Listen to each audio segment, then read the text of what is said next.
Hello everyone, my self Dhananjay Patle from Vilas academy. कैसे आप सब लोग। मैं यहाँ पर आप लोगों को इंग्लिश और इंग्लिश से रिलेटेड जितनी भी क्वेरीज है, जितनी भी प्रॉब्लम्स है और जो भी क्रैश कोर्स के हिसाब से करना है उसके हेल्प करने आया हूँ। और आने वाले दिनों में कंटिन्यूसली जो वीडियोस बनाऊंगा वो वीडियोस आपके हेल्प करेंगे without hampering your physics, chemistry, biology and maths studies. आप लोग मेरे वीडियोस की मदद से विलास एकेडमी के यूट्यूब चैनल के माध्यम से आप बहुत आसानी से इंग्लिश का सिलेबस कवर कर पाएंगे। आने वाले दिनों में मैं बहुत सारे लेक्चर्स आपके हेल्प करने के लिए डालूंगा। तो बेसिकली बात यह है कि विलास एकेडमी वो प्लेटफॉर्म है जहां हम ये कोशिश कर रहे हैं कि आप लोगों तक सारी सेवाएं दे पाए। हर सब्जेक्ट का आप इवैल्यूएशन करें, आप बहुत आसानी से काम करें और कंटिन्यूसली हम आपकी हेल्प करने के लिए आए हैं। तो आज का जो मेरा लेक्चर है, आज का जो मेरा समय मैं आप लोगों को दे रहा हूँ वो समय इसलिए दे रहा हूँ कि आज हम सिर्फ इवैल्यूएशन देखेंगे कि पेपर का पैटर्न क्या है, मैं आपकी हेल्प उस पेपर में किस तरीके से कर सकता हूँ और अदरवाइज आप लोग कम से कम समय में लेक्चर्स की हेल्प से इंग्लिश में मैक्सिमम मार्क कैसे कमा सकते हैं। सो बेसिकली गाइज देखिए कि इंग्लिश का जो पेपर है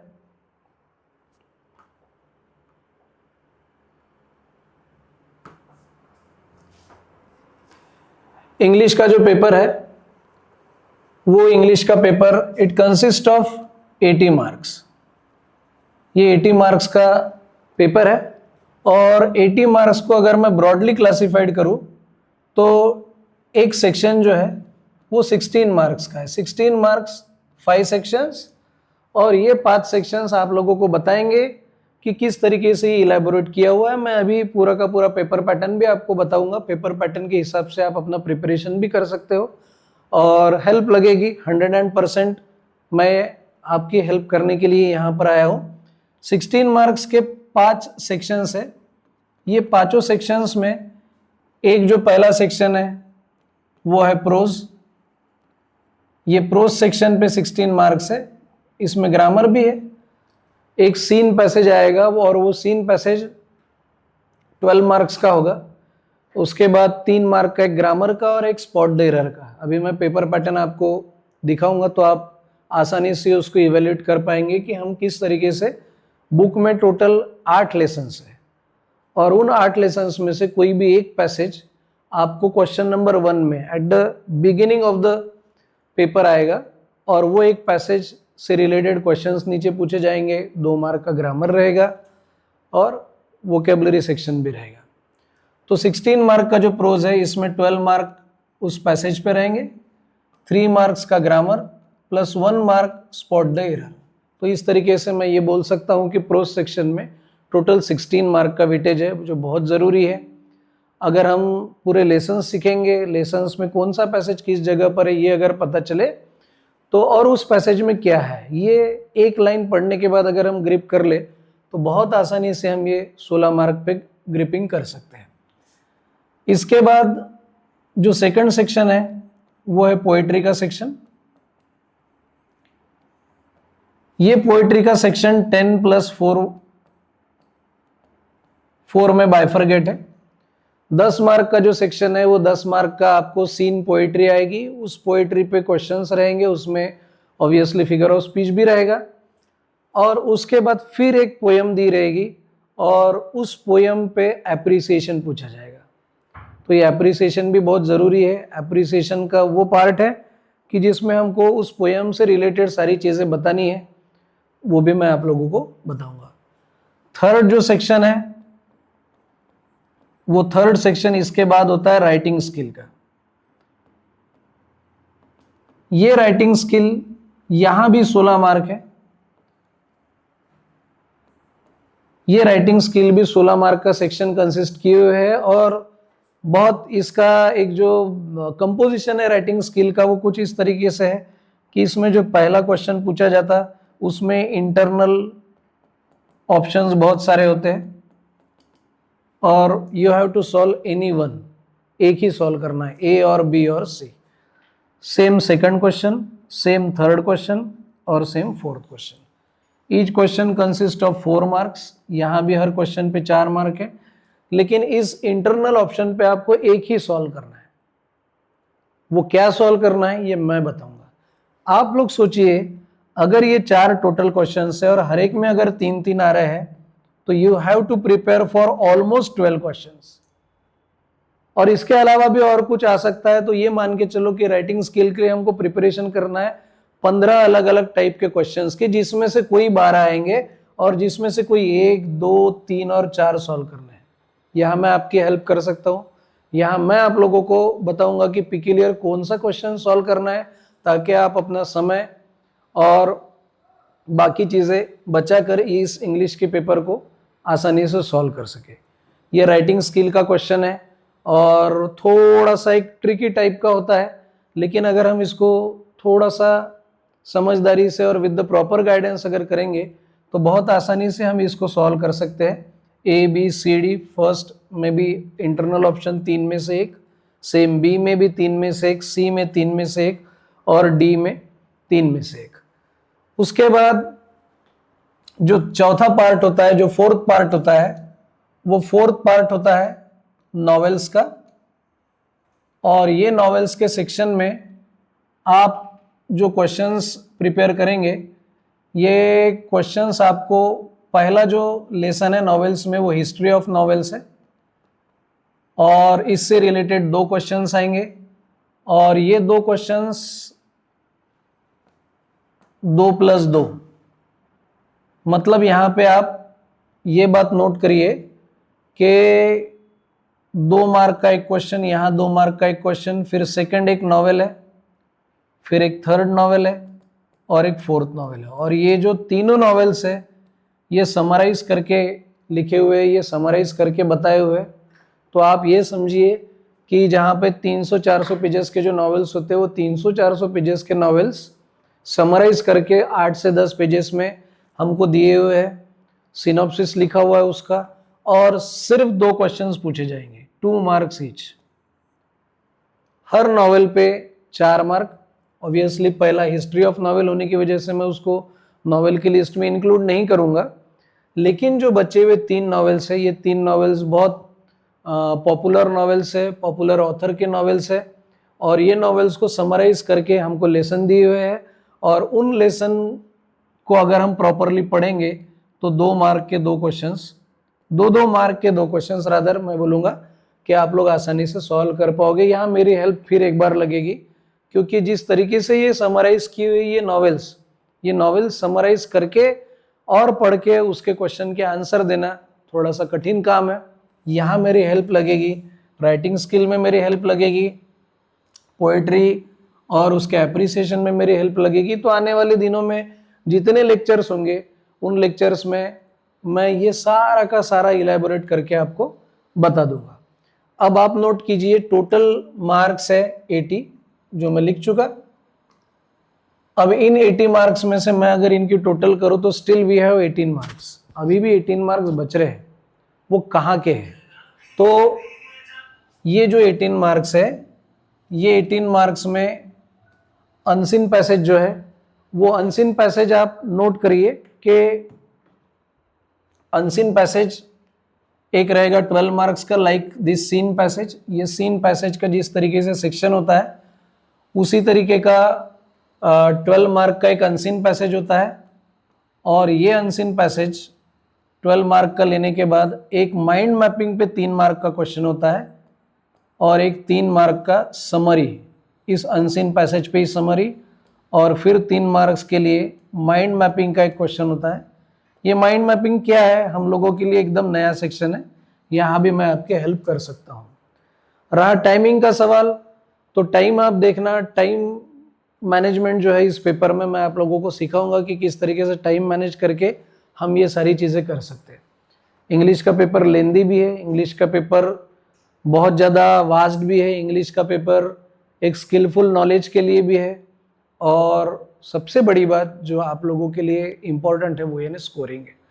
ज़्यादा तकलीफ ना करते हुए अगर आप लेक्चर्स कंटिन्यूली फॉलो करते हो, विलास एकेडमी ने जो प्लेटफॉर्म खड़ा किया है आप लोगों के लिए यूट्यूब चैनल्स बनाकर, यूट्यूब के चैनल्स पर, तो आप लोग इसका फ़ायदा उठाकर आराम से कर सकते हैं। तो बेसिकली ये बातें हैं कि टोटल जो पेपर है वो 5 सेक्शंस में इंक्लूड है, और ये 5 सेक्शंस, एक है प्रोज जो 16 मार्क का वेटेज रखता है, एक है पोइट्री जो 14 मार्क का वेटेज रखती है, उसके बाद राइटिंग स्किल ये भी 16 मार्क का है, और उसके बाद ये नॉवेल्स जैसे मैं बता चुका कि 4 लेसन्स है। पहला हिस्ट्री ऑफ नॉवेल है, और उसके बाद सेकंड, थर्ड और फोर्थ ये नॉवेल्स के फॉर्म में है। नॉवेल्स के फॉर्म आई मीन टू से it is a abridged version, उसको समराइज करके इतने बड़े बड़े नॉवेल्स को बच्चों के हेल्प करने के लिए, बच्चों की स्टडी करने के लिए दिया हुआ है, और उससे रिलेटेड दो क्वेश्चंस आएंगे। अब आप लोग नोट करिए कि 2 मार्क के लिए एक मोस्ट प्रोबेबली 50, 60, 70 वर्ड्स लिखने होते हैं। अब ये एक सोचने वाली बात है कि इतने बड़े लेसन से अगर हम एक पर्टिकुलर क्वेश्चन आता है या 2 क्वेश्चन आते हैं तो हमको उस लेसन का यानी इस नॉवेल का थॉरो नॉलेज होना चाहिए, और अगर हम वो थॉरो नॉलेज लेंगे तभी जाके इन क्वेश्चंस के आंसर सॉल्व कर पाएंगे। यहाँ भी मैं आपकी हेल्प करूँगा राइटिंग स्किल में, ये राइटिंग स्किल का क्वेश्चन है। और अलावा उसके जो नई चीज़ है वो 12 मार्क का एक अनसीन पैसेज होता है, बिल्कुल on the level of pros. जिस तरीके का क्वेश्चन नंबर 1 प्रोज रहता है, सीन होता है, वैसे यहाँ अनसीन पैसेज एक 12 मार्क का आता है क्वेश्चन नंबर 2 में। और उसके बाद इसी पैसेज से रिलेटेड समरी होती है, इसी पैसेज की समरी लिखनी होती है। तो समरी किस तरीके से लिखेंगे, how to summarize the things, इसको मैं आप लोगों को गाइड करूँगा, बताऊँगा। ये 3 मार्क विद टाइटल लेने हैं। उसके बाद 3 मार्क का माइंड मैपिंग का एक क्वेश्चन होता है। ये माइंड मैपिंग आप लोगों ने 9th 10th में पढ़ा होगा, tree diagram, note making, note taking, उसी तर्ज पे होता है। बिल्कुल परफेक्टली वैसा नहीं होता, लेकिन उसी तर्ज पे होता है। कभी कभी फ्लो चार्ट बनाना होता है, और कभी कभी पैसेज दिया होता है।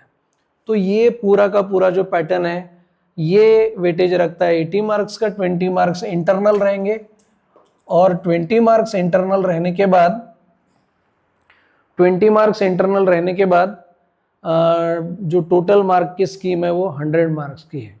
तो इस तरीके से हमको इसको अज्यूम करना है। मैं अभी आप लोगों को इवैल्यूएशन ऑफ पेपर भी यहाँ पे बताता हूँ, ताकि हम बराबर समझ पाए कि ये तो एक ब्रॉड पार्ट हुआ कि किस तरीके से कितने टुकड़ों में पेपर आता है, कितने टुकड़ों में सिलेबस है, और कितने टुकड़ों में हमने पढ़ाई करनी है। प्रोज सेक्शन के लिए हमको लेसन्स पढ़ने होंगे, वो भी मैं पढ़ाऊँगा। पोएट्री के लिए 8 पोएट्रीज है, वो 8 की 8 पोएट्रीज मैं आपको रूबरू कराऊंगा कि किस तरीके से हम उसको इवेल्युएट कर सकते हैं। राइटिंग स्किल भी बताऊंगा। तो आने वाले दिनों में हमारा जो काम होगा वो आप तक ज़्यादा से ज़्यादा इन्फॉर्मेशन पहुँचाए, ज़्यादा से ज़्यादा आप लोगों की हेल्प करे, यही होगा। 5 सेक्शंस मैंने आप लोगों को बताए। 5 सेक्शंस पे ऑलमोस्ट 16 मार्क्स है, ऑलमोस्ट 16 5 से 80, इस तरीके से 80 मार्क का टोटल वेटेज वाला पेपर है। अब मैं आप लोगों को इवैल्यूएशन के पेज पे लेके जाता हूँ। इवैल्यूएशन प्लान कुछ इस तरीके से, रिटन एग्जाम 80 मार्क और oral test obviously internal mark हम जिनको बोलते हैं 20 मार्क्स का है। और उसके बाद यहाँ से पेपर चालू होता है। जैसे मैंने आप लोगों को थोड़ी देर पहले बताया था कि ये जो पूरा का पूरा सेक्शन है, ये इतना सेक्शन आप देखिए, ये पूरा का पूरा रिलेटेड टू प्रोज है, प्रोज सेक्शन। ये प्रोज सेक्शन जो है, ये प्रोज सेक्शन में 12 मार्क का हमारा एक पैसेज रहेगा जो सीन होगा, लेकिन अगर हम पढ़ेंगे नहीं तो वो ऑब्वियसली अनसीन हो जाएगा। जब आप लोग लेक्चर्स करेंगे और लेक्चर करने के बाद आप लोगों के ध्यान में आएगा कि नहीं, ये 2 लाइन पढ़ने के बाद मेरी समझ में आ रहा है कि कौन से लेसन से वो रिलेटेड पैसेज है, तो आपका काम तुरंत आसान हो जाएगा। टाइम मैनेज करने में भी बहुत आसानी जाएगी। पेपर लेंदी होता है, जैसे आप लोगों को मालूम है, बहुत लेंदी होता है। तो आखिरी समय तक, लास्ट मोमेंट तक हमने पूरा पेपर सॉल्व करना है। अगर हमने पूरा पेपर सॉल्व किया तो 110% हम बहुत अच्छा स्कोरिंग कर सकते हैं। तो प्रोज सेक्शन पे है 12 मार्क, 12 + 3 + 1, जैसे देख रहे हैं आप यहाँ पे। ये बी सेक्शन 3 मार्क का ग्रामर है, और यहाँ एक स्पॉट द एरर का बहुत नॉर्मल सा क्वेश्चन होता है। ऐसे टोटल 16 मार्क का सेक्शन सीन सेक्शन पे, मतलब प्रोज सेक्शन पे है। उसके बाद जैसे मैं पहले ही बता चुका हूं, ये अनसीन है। यहाँ पे क्वेश्चन नंबर 2 में अनसीन पैसेज होगा। ये अनसीन पैसेज बिल्कुल इस सीन पैसेज की तर्ज पे होगा। अनसीन हम इसीलिए बोलेंगे क्योंकि अनसीन पैसेज हमने पढ़ा नहीं है, हमने देखा नहीं है, और वो एक लाइक सरप्राइज पैकेज हमारे लिए होगा, और वो सरप्राइज पैकेज के तौर पे हमको उसको पढ़ना होगा, उसको इंटरप्रेट करना होगा, उसको कॉम्प्रिहेंड करना होगा, और उसके बाद बिल्कुल क्वेश्चंस उसी तरीके से रहेंगे जैसे यहाँ पे 6 एक्टिविटीज लिखी हुई है।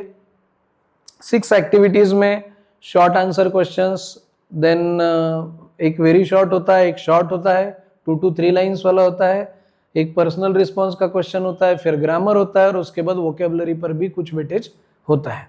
ये सारी चीजें इंटरनल है। अनसीन पैसेज होगा 12 मार्क का। अनसीन पैसेज 12 मार्क का होने के बाद उसी पैसेज की समरी, ये जो 12 मार्क का पैसेज है, इसी को समराइज करके यहाँ लिखना है। अब समरी का एक डेफिनेशन ये होता है कि 1/3 होती है समरी। मान के चलो 100 वर्ड्स का अगर पैसेज है तो आपको उसको समराइज करके 33 वर्ड्स में करना होता है, जिसको 1/3 समरी कही जाती है। और इसके भी कुछ रूल्स रेगुलेशंस है, तो मैं आपको 110% आने वाले लेक्चर्स में ये सारी चीज़ें पढ़ाऊंगा, एग्जाम्पल्स के साथ पढ़ाऊंगा, ताकि आप लोग तुरंत उसको लिख सको। और जहाँ तक टाइम मैनेजमेंट का सवाल है, तो ये 3 मार्क की समरी आपको 5 से 6 मिनट में करनी है। अगर आपको लास्ट क्वेश्चन तक सॉल्व करना है तो टाइम मैनेजमेंट इज मस्ट। उसके बाद एक क्वेश्चन होता है 3 मार्क का माइंड मैपिंग का। ये 3 मार्क का जो माइंड मैपिंग का क्वेश्चन होता है, इसको थोड़ा सा अगर मैं बताऊँ तो 9th और 10th में हमने जो tree diagram, note making, note taking, इस तरीके का सेक्शन जो किया था, उसी तरीके का माइंड मैपिंग होता है। कभी पैराग्राफ रहता है, कभी नहीं रहता है, कभी 1-2 लाइन की इंस्ट्रक्शन होती है, फ्लो चार्ट बनाना होता है। तो इस तरीके का ये माइंड मैपिंग का क्वेश्चन है। फिर एक बार जब मैं क्लासेस कंटिन्यू लूँगा और आप लोगों से रूबरू होऊंगा तो बिल्कुल गारंटेडली ये सारी चीज़ों पे आपकी पकड़ हो जाएगी। आप लोगों के लिए कोई भी चीज़ फिर डिफ़िकल्ट नहीं होगी। आप लोग जब फेस करेंगे तो 110% आप देखोगे कि आपके वो फायदे की ही चीज़ है। उसके बाद सेक्शन 2 में पोएट्री है। मैं बता चुका 10 मार्क का एक सीन पोएट्री आएगी, और ये 10 मार्क की सीन पोएट्री में भी आप लोग यहाँ पे देखो 5 एक्टिविटीज लिखी हुई है। 5 एक्टिविटीज में very short, short, personal response, figure of speech, ये सारी चीज़ें रहेंगी, और 10 मार्क का वेटेज उस पर दिया हुआ है। और एक टेक्सचुअल सीन एक्सट्रैक्ट होगा किसी और पोएम का, और वो ये पोएम होगी जो क्वेश्चन नंबर 3 में नहीं पूछी होगी, तो उसका हमको एप्रिसिएशन लिखना है।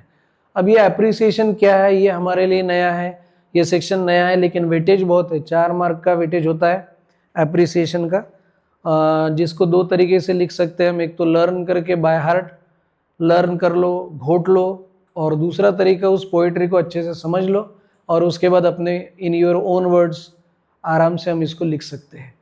बेसिकली बात यह है कि जब हम उसको समझते हैं, हम उसको एनालाइज करते हैं उस पोएम को, तो 8 पोएम्स है टोटल, और उसमें से एनालाइज करके जो उसका जो रसा स्वाद होता है, जिसको हम बोलेंगे कि उसमें से हमने जो कज़बल करके निकाला है, वो सारी चीज़ें इस एप्रिसिएशन में हमको लिखनी होती है कि आपको क्या पसंद आया, क्या नहीं पसंद आया, कौन सी फिगर ऑफ स्पीच उसमें यूज़ की हुई है, और सेंट्रल थीम क्या है, द मोस्ट इम्पॉर्टेंट थिंग, उस पोएम की सेंट्रल थीम क्या है, बेस्ट क्या है। थोड़ा बहुत पोएट के बारे में भी लिखना होता है, पोएट हमको लर्न चाहिए, ये सारी बातें मैं आपको सिखाऊंगा। इन 4 मार्क्स के एप्रिसिएशन में ये होता है। खुद के वर्ड्स में लिखते वक्त आपको, जो शायद मैं भूल गए शुरू में बताना, एक बात, जितने भी साइंस के बच्चे हैं या जो भी बच्चे देख रहे हैं जिनको ऐसा लगता है कि मेरा इंग्लिश बहुत अच्छा है, remember one thing, you are very good in conversing the English. आप अगर इंग्लिश में कॉन्वर्सेशन करते होंगे, या इंग्लिश मूवीज का शौक होगा, या इंग्लिश सॉन्ग सुनने का भी आपको शौक हो गए, तो इसका मतलब आप ये पेपर बहुत आसानी से सॉल्व कर लेते, क्योंकि ये इंग्लिश का लेवल ऐसा बिल्कुल नहीं है। देखिए, लिटरेचर से रिलेटेड जितने भी होते हैं, यानी लैंग्वेज से रिलेटेड, चाहे वो संस्कृत हो, चाहे हिंदी हो, चाहे मराठी हो, चाहे इंग्लिश हो, इसमें ग्रामेटिकल मिस्टेक्स बिल्कुल नहीं चलती, और ये हमारा वहम होता है कि हमको बहुत अच्छा इंग्लिश आता है तो हमको लिख पाएंगे। ये गलत फहमी से आप लोगों को बाहर निकल के इस पेपर को एनालाइज करना है, ये बात ध्यान में रखना। और उसके लिए हर पोएम, हर लेसन सीखना बहुत ज़रूरी है। इस गलत फहमी में अगर रहेंगे कि मेरे को बहुत आता है तो गारंटेडली ग्रामेटिकली मिस्टेक्स होती है। जैसे एग्जाम्पल के तौर पे मेरे को सब्स्टिट्यूशन लिखना है तो मैं ये लिखने की मेरी आदत है, और मैक्सिमम स्टूडेंट इसी तरीके से लिखना है। और ये चीज़ें किसी भी लैंग्वेज के पेपर में, जैसे इंग्लिश के पेपर में शॉर्टकट नहीं चलता, ग्रामेटिकल मिस्टेक नहीं चलती, स्पेलिंग मिस्टेक नहीं चलती। तो गलत फहमी से बाहर निकल के हमको काम करना है। पोइट्री सेक्शन हो गया। पोइट्री सेक्शन होने के बाद तीसरा सेक्शन है राइटिंग स्किल का। सबसे ज़्यादा अगर कोई इंटरेस्टिंग पार्ट होगा तो ये राइटिंग स्किल। ये राइटिंग स्किल में भी इसके पहले मैं इंस्ट्रक्शन के तौर पे बता चुका हूँ कि सबसे पहला ये देखिए आप, यहाँ पे इंटरनल ऑप्शन है drafting virtual messages, statement of purpose और ग्रुप डिस्कशन। इन तीनों में से आपको एक ही क्वेश्चन सॉल्व करना है और 4 मार्क। ईमेल लिखना है, रिपोर्ट राइटिंग लिखनी है, इंटरव्यू, 4 मार्क। ये डन है कि इनमें से एक आएगा। Speech, comparing, expansion of ideas, 4 mark. Review, blog, appeal, once again 4 mark. यहाँ मैं आप लोगों की हेल्प कर सकता हूँ कि किस तरीके से यहाँ पे ज़्यादा से ज़्यादा मार्क कमाया जाए, क्योंकि ये वो सेक्शन है जिसमें हमारी क्रिएटिविटी, हमारी लैंग्वेज, ग्रामर और बहुत सारी चीज़ें ताड़ी जाएंगी। मेरे हिसाब से अगर सही प्रिपरेशन करो तो यहाँ full out of full mark मिल सकते हैं, इस बात की गारंटी। ये 4 मार्क बिल्कुल गारंटी। ये माइंड मैपिंग के 3 मार्क 110%। थोड़ा सा अगर हम उसको सही तरीके से अगर पहले ही प्रिपरेशन कर लेते हैं तो हमको बहुत ज़्यादा मेहनत करके बाकी सब्जेक्ट का टाइम निकाल के इस पे कूदने की कोई ज़रूरत नहीं पड़ेगी। ये मेरा आकलन है, ये मेरा एनालिसिस है। यहाँ से आगे बढ़ता हूँ। जैसे यहाँ नोट भी लिखी है, in A, B, C and D activities will be framed on all types in each set as options. Students are required to attempt any one activity, only one activity from each set। इस set में से कोई भी एक ही activity आपको करनी है, सबका सब नहीं करना है। उसके बाद क्वेश्चन नंबर 5 पे आऊंगा। क्वेश्चन नंबर 5 में आप लोग देखो यहाँ पे complete the activities given below as per the instruction, लेकिन जो जॉनर है वो है नॉवेल का। नॉवेल का जॉनर ये बोलता है कि 4 लेसन्स हैं। ये 4 लेसन में पहले इसमें तो नॉवेल की हिस्ट्री लिखी हुई कि how it invent.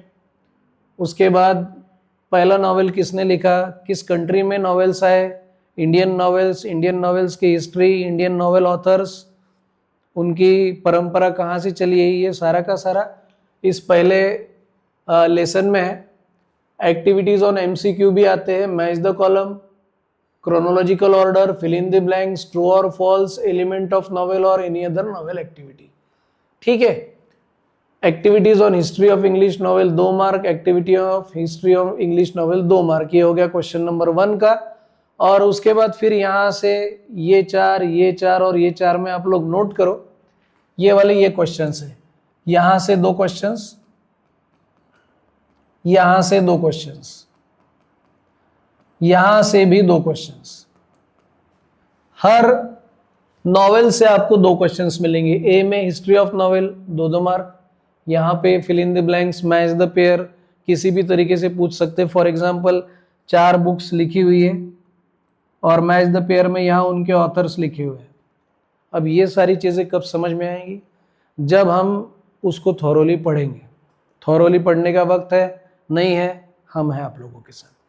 Question number 2 में यहाँ plot, structure, theme, setting, language, character, किसी भी क्वेश्चन पूछा जाता है।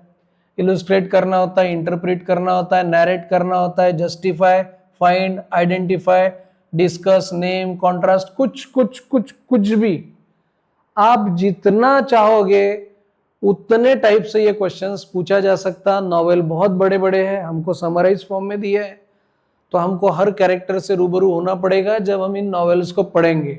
आपका काम मैं आसान करके दूंगा। सेम ये बाकी जितने नॉवेल्स हैं, ये नॉवेल्स में भी सेम क्राइटेरिया अप्लाई किया हुआ है, आप लोग देख सकते हैं यहाँ, यहाँ और यहाँ। जो बी, सी और डी है ये सेकंड नॉवेल, थर्ड नॉवेल और फोर्थ नॉवेल से, और ये सारे के सारे नॉवेल्स में 2 नॉवेल इतने कॉम्प्लिकेटेड है, इतने कैरेक्टर्स भरे हुए हैं। कुछ एक शेरलॉक होम्स का डिटेक्टिव वाला नॉवेल है जिसको आर्थर कैनन डॉयल ने लिखा हुआ है, वर्ल्ड फेमस पॉपुलर ऑथर है, बताने की जरूरत नहीं है आप लोगों को। शेरलॉक होम्स और डॉक्टर वॉटसन नाम के कैरेक्टर्स, हम ये बोलेंगे they were supposed to be the first fictional character in this type of genre. उनकी एक नॉवेल पूरी की पूरी द साइन ऑफ 4 दी हुई है, उस नॉवेल का नाम है द साइन ऑफ 4। इतने कैरेक्टर्स है और इतना ज़्यादा उसमें कॉम्प्लिकेशन है, इतना मिस्टीरियस वो नॉवेल है जिसकी कोई हद नहीं। और वहाँ से फिर किसी एक कैरेक्टर पे क्वेश्चन पूछा जाएगा, किसी एक थीम पे, किसी सेटिंग पे, किसी प्लॉट पे। तो ये सारी जानकारी आपको तब होगी जब इधर आपको खुद से पढ़ना होगा या दूसरा एक लेक्चर विलास एकेडमी के यूट्यूब चैनल पे कीजिए और आपकी प्रॉब्लम सॉल्व। तो मेरी हेल्प यहाँ पे लगेगी आपको। जिस किसी को भी लगता हो कि इंग्लिश का क्लास कंटिन्यू करके हमको उसको करना है और कंप्लीशन में लाना है, तो आप ये बात समझ लीजिए कि कंटिन्यूसली मैं एक के बाद एक इसके लेक्चर्स आप लोगों को प्रोवाइड करूंगा, आप लोगों की ही हेल्प के लिए, without charging a single penny. ये चीज़ें मैं आप लोगों के आगे लेके आऊँगा और सारी की सारी हेल्प जो मैंने अभी आप लोगों को बताई, जो इंग्लिश के कॉम्प्लिकेशन है, आपके बहुत आसानी से सॉल्व हो जाएंगे। अगर आपको कुछ क्वेरी है तो प्लीज़ मैसेज बॉक्स में जाइए, अपने प्रॉब्लम्स, अपनी क्वेरीज बताइए और चैनल को सब्सक्राइब कीजिए, लाइक कीजिए और ज़्यादा से ज़्यादा शेयर कीजिए। थैंक्स अ लॉट, बहुत बहुत धन्यवाद। मिलता हूँ नेक्स्ट लेक्चर में।